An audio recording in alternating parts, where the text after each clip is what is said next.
எல்லாருக்கும் மதிய வணக்கம். இந்த மேடையில் பார்த்தீங்கன்னா எந்த சீஃப் கெஸ்ட் இல்லாமல் ஏன் இது வச்சுருக்கேன்னா, யார் வேணாலும் நம்ம கூப்பிட்டா ஒரு ப்ரெஷர் பண்ணால் தம்பி விஜய் சேதுபதியோ இல்லை யாரோ வரிசையாக சொல்லலாம், பேர் சொல்லி கூப்பிட்டா வந்துடுவாங்க. வந்து என்ன செய்வாங்க, கொஞ்ச நேரம் பார்த்ததில்ல படத்தை பற்றி அப்படி இருக்குது இப்படி இருக்குது, தமிழ் சினிமாவை புரட்ட போகுது அப்படின்னு ஏதாவது ஒன்று சொல்லி, அப்படி இல்லாமல் ஓகே நாளைக்கு வரலாறு ஆகும் அப்படி இப்படின்னு சொல்லாமல், நம்ம ஏதோ படம் பண்ணியிருக்கோம், நமக்கு பிடிச்ச படம் பண்ணியிருக்கோம், நீங்கள் கொடுத்த காசுக்கு கண்டிப்பாக அது வேஸ்ட்டாக இருக்காது. ஏன்னா ஸ்கிரிப்ட் அவ்வளோ ஸ்ட்ராங்காக இருந்துச்சு. அதனால தான் சீஃப் கெஸ்ட் இல்லாமல் என்னுடைய நண்பன் கருணாமூர்த்தி ஐங்கரன் உடைய மேனேஜிங் டைரக்டர் கருணா, எல்லாத்துக்கும் ஒரு வணக்கம் போட்டுரு கருணா. தென் இன்னொரு சீஃப் கெஸ்ட்டு டைமண்ட் பாபு, மேலே வாங்க மேலே வாங்க, இவர் தான் மேலே வாங்க பாபு, பாபு சார் மேலே வாங்க. என்னுடைய முதல் படத்தில் ஊமை வெளிகளில் அவருக்கு ஒரு சேர் போட்டுடலாம் ஐயா.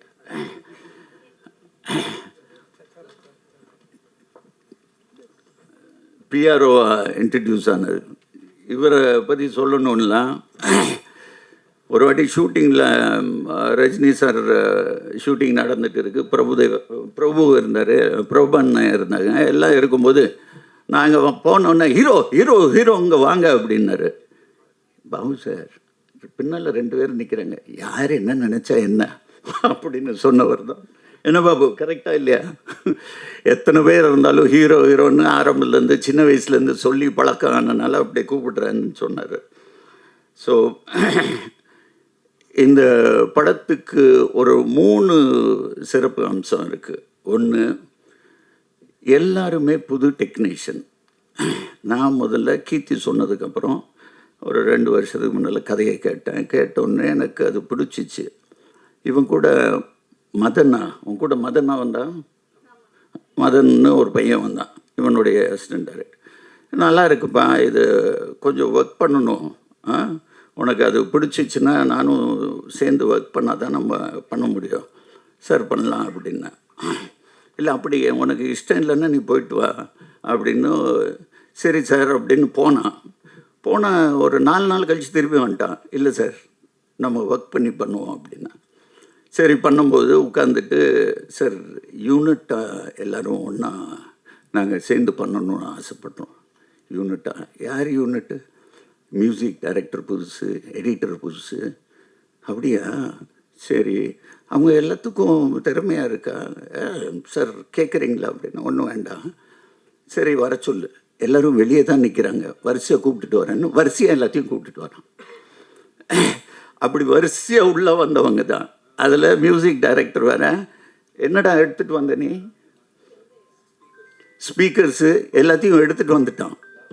லேப்டாப் ஸ்பீக்கர்ஸ் எடுத்துகிட்டு வந்து இதுக்கு இப்படி ரீரெக்கார்டிங் வச்சுருக்கேன் அப்படின்னு சொல்ல ஆரம்பித்து எனக்கு உண்மையிலே இம்ப்ரெசிவாக இருந்துச்சு.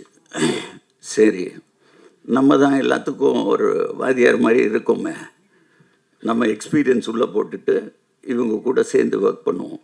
இவங்க சின்சியாரிட்டி பற்றி சொல்லணுன்னா, ஃபர்ஸ்ட் ஷெட்யூல் நாங்கள் ஒடிசா போகிறோம். ஒடிசாவில் இவங்களை ட்ரெயினில் அனுப்பிச்சிட்டு நான் ஃப்ளைட்டில் போயிட்டேன். போகும்போது அங்கே அந்த பைக் ஷாட் பார்த்தீங்களா ட்ரெய்லரில், அந்த பைக் அங்கே ஹையர் பண்ணணும். நான் உதவிட்ட கூப்பிட்டுட்டு பைக்குக்கு எந்த மாதிரி, சார் நாங்கள் ட்ரெயினில் வரும்போது தூக்கிட்டு வந்துட்டோன்னா. தூக்கிட்டு வந்துட்டிங்களா? ட்ரெயினில் புக் பண்ணி எடுத்துகிட்டு வந்துட்டாங்க, அது அவனோட பைக்கு. ஸோ அந்த பைக்கு சரி போய் எடுத்துகிட்டு வாங்கன்னா, பைக்கு புவனேஸ்வரில் இல்லாமல் கேல்கட்டா போயிடுச்சு. என்னடா நாளைக்கு ஷூட்டிங் கேல்கட்டாக்கு ஆளை அனுப்பிச்சிட்டு எடுத்துகிட்டு வந்துட்டாங்க. அவ்வளோ சின்சியாரிட்டி. ஸோ ஒவ்வொரு விஷயத்துலையும் இவங்க சின்சியாரிட்டி பார்த்துட்டு நான் உண்மையிலே எனக்கு ஊமை விழிகள் ஞாபகம் வந்துச்சு.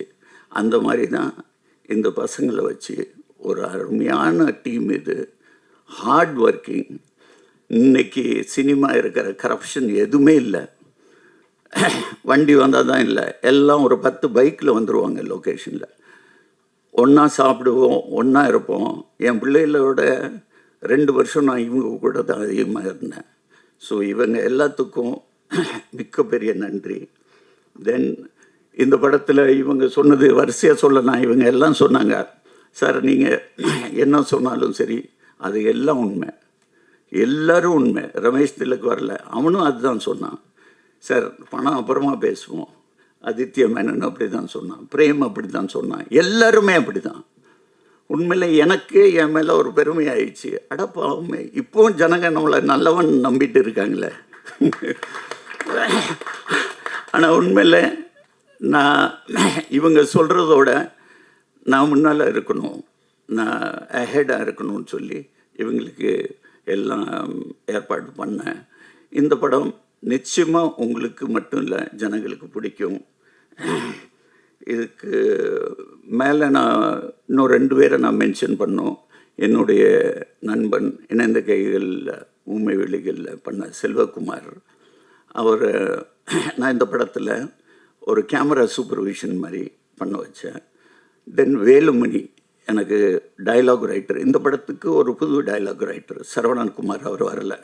அவங்க one of the co producer also, Saravanakumar and AK சேகர்னு. வேலுமணி ஒரு பெரிய ரைட்டர், அவர் தவறிட்டார். இந்த நேரத்தில் அவரையும் மனசில் வச்சுக்கிட்டு கண்டிப்பாக எங்கே இருந்தாலும் இந்த படத்துக்கு வெற்றிக்கு அவருடைய ஒரு ஒரு கான்ட்ரிபியூஷன் கூட இருந்திருக்கு. உங்கள் எல்லாத்துக்கும் அதிகமாக நேரம் ஆகிட்டு இருக்கு. மீண்டும் சொல்லுகிறேன், இது ஒரு தரமான படம், நிச்சயமாக மக்கள்கிட்ட போய் சேரும். நன்றி, வணக்கம்.